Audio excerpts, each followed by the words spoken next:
'n klavier. 'n Aantreklike jong man, Leo Woodall, wat gehoorgestremd is. Hy stem klaviere, tog met spesiale toerusting kan hy elke valsnoot hoor. Hy toer enige klaviersnaar reg. Tot 'n pragtige pianiste sy klaviere kruis. Dan raak hy verlief in Tuner.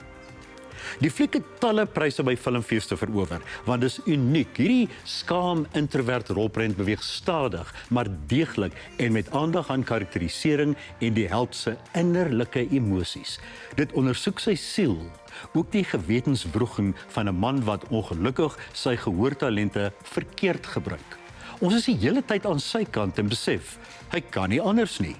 Maar as jy jou met skuim meng, smeer die vuil seep aan jou af. Tuner is 'n totaal oorspronklike kunsfilm wat sterk aanbeveel word nou in teaters. Om deesdae geld te maak en die silwerdoek te haal, is die resep maklik.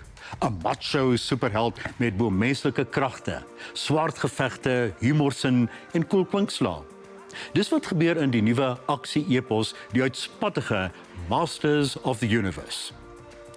Hulle sê lokprente gee deesdae die hele fliek weg met al die beste tonele. En dis weer die geval met Masters of the Universe. 'n Vleispaleis besef hy het superkragte. Hy's 'n meester met die swaard en is sterker as Hercules en met mooier blonde hare. Nicholas Galatzine is Adam wat na 'n planeet reis om sy koninkryk te verdedig. Natuurlik is daar ook 'n meisie betrokke en meer gevegte as wat een boks springbilies kan hanteer. As aksieverslaafde soek jy liggame wat deur die lug trek, vuur en opgepompte spiere. Dan is Masters of the Universe vir jou in teaters. Jy kan hierdie resensies op Ontbytsake se webtuiste lees. Volgende week praat ek weer oor die jongste reekse en rolprente in teaters. Ek groet tot dan.